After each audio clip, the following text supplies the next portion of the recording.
sequência ao estudo sobre a prova testemunhal, faltou nós relatarmos como funciona a inquirição das testemunhas, né? Então, as testemunhas, elas são notificadas para comparecer e aí, então, elas são separadas por conta da comunicabilidade entre elas, que não pode haver. Elas são inquiridas uma por uma, né? Sem a possibilidade de uma presenciar o que a outra está dizendo. E aí o artigo 212 do Código de Processo Penal, ele prevê, então, que as perguntas serão feitas diretamente para a testemunha. Então, em relação às testemunhas arroladas pelo Ministério Público, o Ministério, depois de toda a qualificação feita pelo juiz, o juiz passa a palavra ao agente do Ministério Público para ele fazer a inquirição, iniciar a inquirição das suas testemunhas. A mesma situação ocorre em relação à parte da defesa. Tá? Então, as testemunhas arroladas pela defesa, a defesa começa fazendo as perguntas e, ao final, se ao juiz alguma situação ficou imprecisa, obscura, não ficou muito claro algum ponto, né, ou realmente o juiz ficou com umas dúvidas, né, em relação a alguma dinâmica do fato ou alguma outra situação, não entendeu muito bem o que a testemunha explicou, aí o juiz, afinal, pode fazer outras perguntas a fim de esclarecer os fatos. Nesse momento, cabe ao juiz, né, analisar a pertinência das perguntas. Na verdade, como já mencionei anteriormente, as testemunhas elas não podem falar sobre suas impressões pessoais, exceto se for absolutamente necessário para a descrição do fato.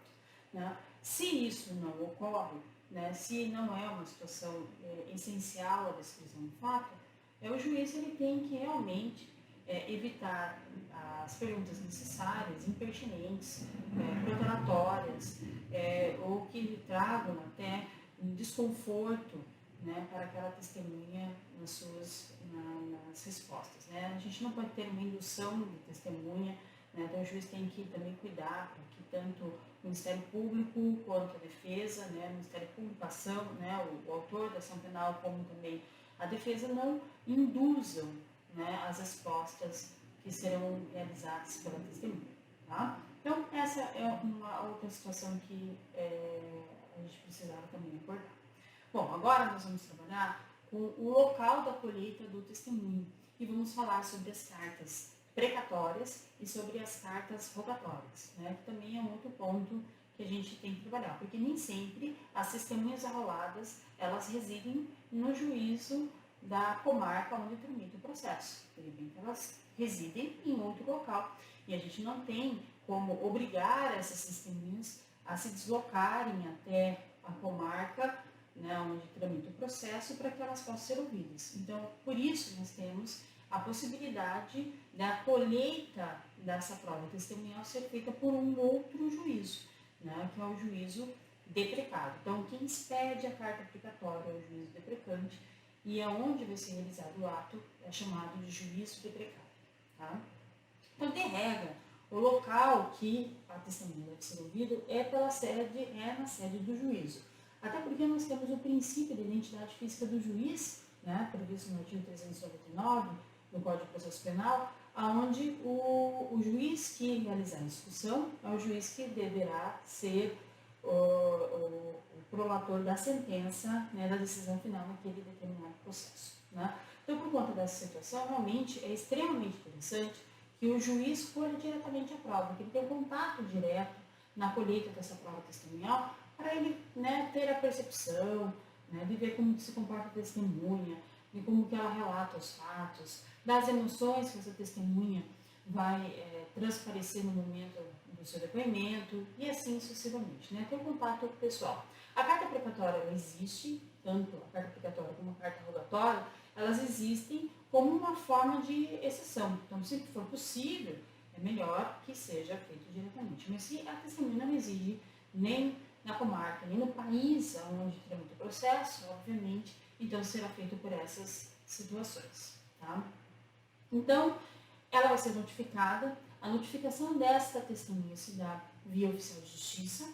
O oficial de justiça vai até o endereço né, indicado pela parte, aliás, é o ônus da parte a indicação do endereço das testemunhas, né, uma vez não localizado, a gente vai falar disso, né, mas uma vez não localizado, né, o juiz que fica tentando procurar a testemunha, né, é o ônus da parte, a indicação do endereço correto da testemunha, então o oficial de justiça vai notificar a testemunha de hora, local, que ela deverá comparecer na sede de juízo para poder participar da audiência de instrução. Tá? Se ela não for de forma injustificada, temos aquelas previsões do artigo 218 e 219. Né? Ela poderá ser conduzida coercitivamente, bem como se poderá ser fixada uma multa, poderá também arcar com as despesas dessa diligência e bem como também responder pelo crime de desobediência. Tá? Muito bem. Todas as pessoas, elas devem comparecer, né? Agora, temos algumas exceções, né? O artigo 220 prevê que as pessoas impossibilitadas, ou por enfermidade ou por velhice, elas estão justificadas, né, a sua ausência em juízo, e aí nessas situações, né, o juiz deve se dirigir até o local dessa pessoa, onde ela se encontra. Né? Hoje também a possibilidade da utilização do Instituto da Videoconferência, né, para que possa, se houver essa possibilidade, né, para que possa ser colhido o depoimento dessa pessoa. Tá? Então, essa é uma situação. A outra exceção que nós temos está na sequência, no artigo 221 do Código de Processo Penal, que prevê que o presidente e o vice-presidente da República, os senadores e deputados federais, os ministros de Estado, os governadores dos estados, os secretários de Estado, os prefeitos do Distrito Federal e dos municípios, os deputados estaduais e distritais, os membros do Poder Judiciário, os ministros e juízes do Tribunal de Contas da União dos Estados, do Distrito Federal, bem como os do Tribunal Marítimo, e os membros do Ministério Público, que é o artigo 40, inciso 1º da Lei Orgânica do Ministério Público, a Lei 8.625 de 93, essas autoridades elas serão inquiridas em local, dia e hora, previamente ajustados entre elas e o magistrado. Então, aqui nós temos uma exceção. Quero deixar uma ressalva em relação a esse ponto, que é extremamente interessante. Essa exceção só ocorre quando essas pessoas forem ouvidas como testemunha. Né? Se elas forem ré, né, se uma dessas pessoas forem ré, automaticamente nós temos uma mudança, daí não é desta forma. Né? Isso aqui só se aplica se essas pessoas elas forem tidas como testemunha no processo. Tá? Deixar bem claro as situações, lembrando que a maioria dessas pessoas indicadas aqui no artigo 221 são pessoas, né, que, por razão da sua função, possuem prerrogativa de foro ou os procedimentos de acordo com o regimento interno, né, do Tribunal de Justiça, do STF, do STJ e assim sucessivamente. Tá? Muito bem. Distritamente agora em relação à carta precatória. Tá? Então, nós temos o artigo 222, que fala como que se procede à oitiva de testemunhas que moram fora da jurisdição, né, onde tramita o processo. Tá? Então, a testemunha que não residir na comarca, né, ela será ouvida via carta precatória. Tá? A gente tem também o recurso da videoconferência, hoje né, mais utilizado, para poder ter em tempo real essa situação, né, e não ter essa fragmentação da audiência de instrução e julgamento. Tanto é que é uma audiência de instrução e julgamento, então ela não deveria ser fragmentada, né, ela deveria ser una, mas enfim, às vezes por conta dessas situações não há essa possibilidade. Então a carta precatória ela serve para a gente ouvir as pessoas que estão fora da comarca onde tramita o processo. E como vai funcionar? O cartório criminal vai expedir a carta precatória, o juízo que o expede é o juízo deprecante, né? Ele vai mandar, né, obviamente, algumas peças processuais, hoje via Projude, o acesso tem no próprio Projude essas informações, né? E aí vai mandar com prazo para cumprimento. Por quê? Porque nós temos a previsão, né, ainda dentro do artigo 222, de que a carta precatória ela não suspende o trâmite do processo principal, né, do processo. Então, na verdade, o processo não fica suspenso esperando a carta precatória voltar. Então, ele pode ter sequência. De repente, se a carta precatória ela demorar muito para ser cumprida, né, ou Se ela não tivesse um prazo para cumprimento, né, e demorasse bastante para ser cumprida, vamos imaginar 6 meses, 1 ano para cumprimento da carta precatória, automaticamente isso prejudicaria bastante o processo, que poderia já estar findo quando ela voltasse, né? Então, na verdade, por conta dessa situação, nós realmente precisamos que a carta precatória ela esteja com um prazo para cumprimento. E o prazo para cumprimento depende muito do tipo do rito, né? A gente tem prazo no rito ordinário, né? No rito sumário, né? 60 dias, no rito sumário 30 dias, no rito de tóxico 90 dias, né? Então a gente tem prazo para essas audiências de instrução acontecerem, né? Então, dependendo do tipo de rito, é o tipo de prazo que vai pela carta precatória. Às vezes, dependendo se a carta precatória vai ser cumprida numa capital, né? Então vai ter mais uma demora e assim sucessivamente. Então o juiz ele vai deliberar em relação ao prazo, o juiz deprecante delibera em relação ao prazo e o juiz deprecado faz o cumprimento dessa carta precatória e volta. Então a carta precatória cumprida, essa é a principal função. Às vezes ela volta sem o cumprimento, por exemplo, porque não foi localizado a testemunha no endereço indicado, né? Enfim. Então, também pode ser que ocorra essa situação de não encontrar essa testemunha, tá? Então, vai para a carta precatória. Se não for, né, por videoconferência, também é extremamente importante, tá? Ainda, então, como eu mencionei, o artigo 222, parágrafo 1º, estabelece que não há suspensão, né, do processo principal com essa situação, né, com a expedição da carta precatória, ela não suspende o andamento do processo. E aí a gente pode ter um problema, que foi um problema que surgiu no momento que nós tivemos essa inclusão, né, desses parágrafos 1º e 2º no artigo 222. Né? Lembrando que o artigo 222, parágrafo 2º, ele fala que a sentença ela poderá ser prolatada independentemente da devolução da carta, né, que vai ser anexada aos autos a qualquer tempo. Tá?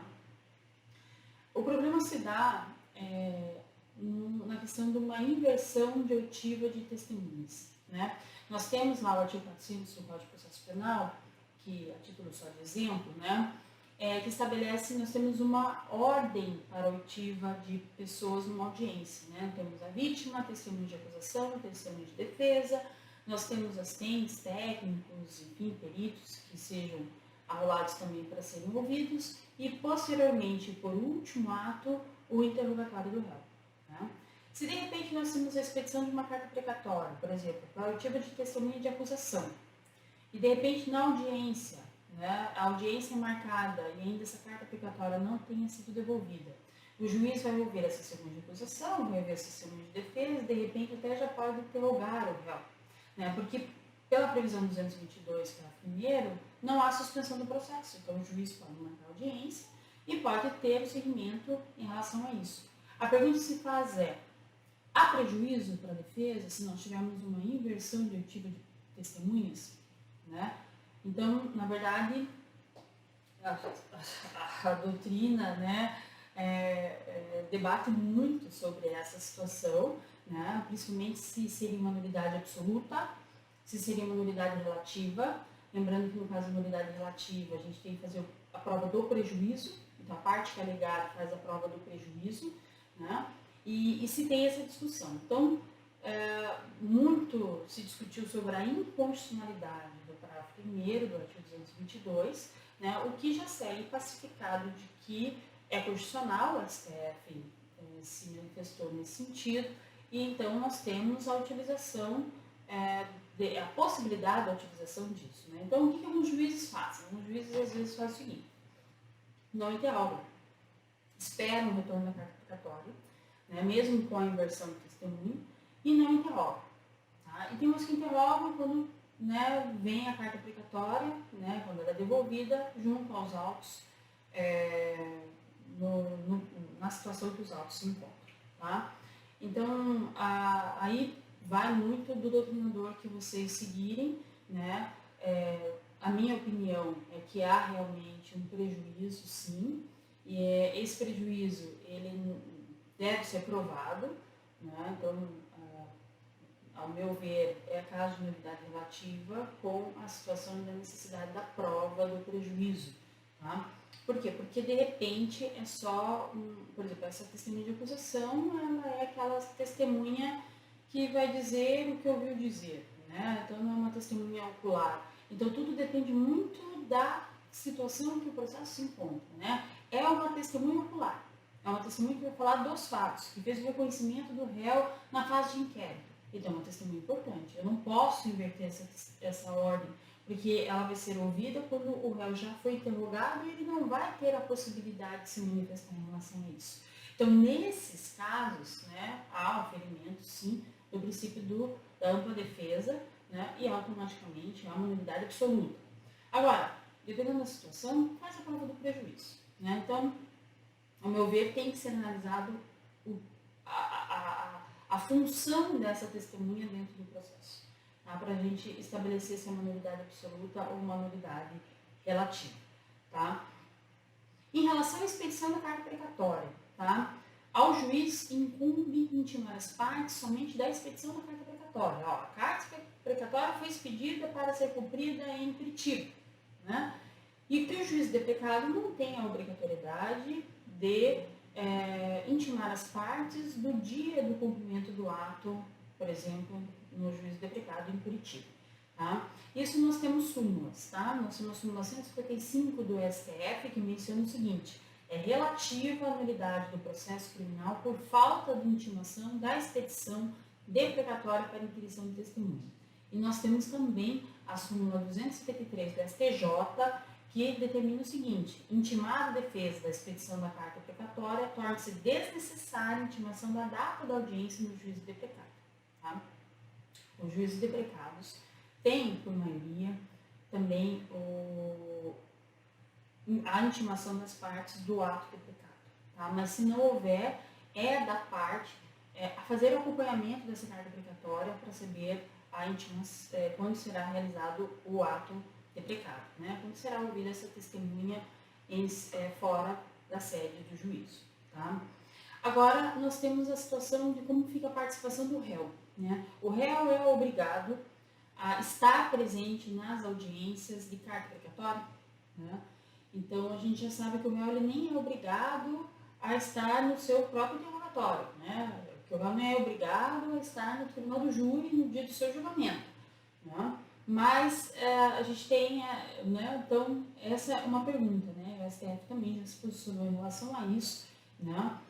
Mencionando o seguinte: o réu solto, ele vai se ele quer, né? Então, o réu solto, ele vai acompanhar essa audiência em juízo de precado, se ele quiser, tá? Agora, o preso, ele tem que se manifestar no sentido de que ele faz questão de ir, né, para fazer requisição do acusado preso. Então, esse juiz do juízo de precado, se ele estiver preso, ele tem que fazer requisição desse réu que está preso, para ele poder comparecer nessa audiência. Porque o acusado preso, ele não tem opção.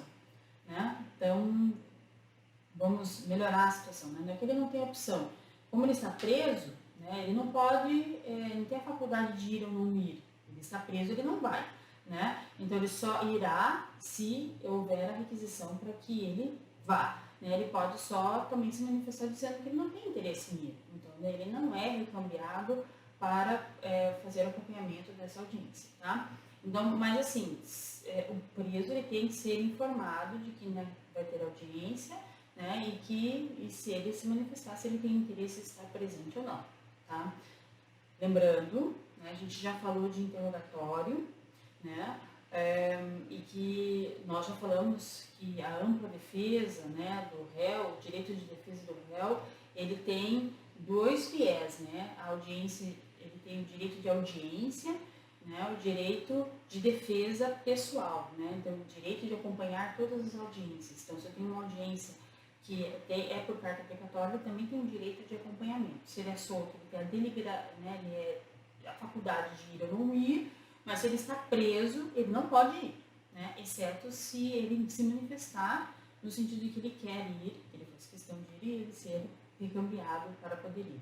Por isso que também a videoconferência acaba sendo utilizada nesse ponto, né? De repente, por esse réu ser um réu que esteja numa penitenciária federal, envolvido em crime organizado, esse réu ser extremamente perigoso, ou participante integrante de facção criminosa, que esse deslocamento dele seja extremamente perigoso, né? Enfim, o recurso da videoconferência seja o recurso mais adequado para que ele possa acompanhar, né, sem sair da onde ele esteja preso. Tá? Bom, ainda, nós temos testemunhas que às vezes moram fora do Brasil, né? Testemunhas que moram fora. E aí, como que procede? Né? Como que a gente vai proceder a essa situação? Né? Então, se a testemunha estiver fora do país, segundo o artigo 222-A do Código de Processo Penal, ela será inquirida por carta rogatória, desde que a parte interessada demonstre previamente a imprescindibilidade da providência e que suporte o pagamento das despesas de envio. Tá? Vamos fazer um parênteses aqui, e esse parênteses chama atenção até a obra, né, do Renato Brasileiro, de Lima. Ele menciona que para ele soa isso inconstitucional, né?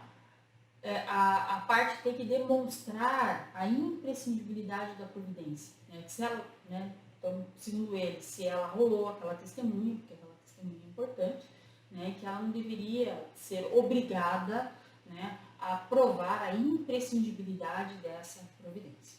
E a outra situação que nos chama a atenção dessa circunstância, né, é que aqui não está falando do recurso da videoconferência, que poderia ser utilizado também, né, para a gente poder inquirir testemunhas que estejam fora do Brasil. Então, como que se resolve?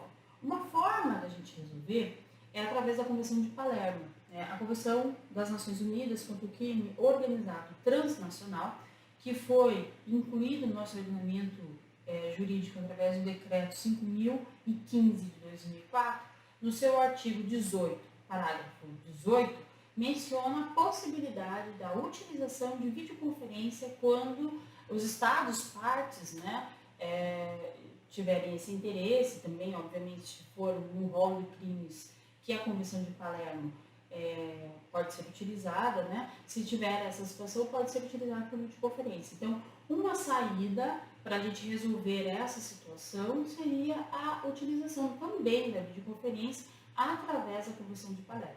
Tá? Então, isso nós não temos a previsão no artigo 222-A, mas é uma situação que nós poderemos resolver esse problema de oitiva de testemunha que mora fora do Brasil.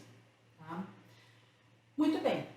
Essas seriam, então, algumas considerações relacionadas à carta, uso da carta precatória e uso da carta rogatória, tá? Para oitiva de testemunhas. Chama a atenção dos senhores em relação à não suspensão do processo pela expedição da carta precatória. Então, a gente não suspende esse processo. Nesse processo, ele vai ter o seu andamento processual normal, tá? Exceto se o juiz decidir suspender, né? Mas, a princípio, pela previsão legal, não há essa necessidade.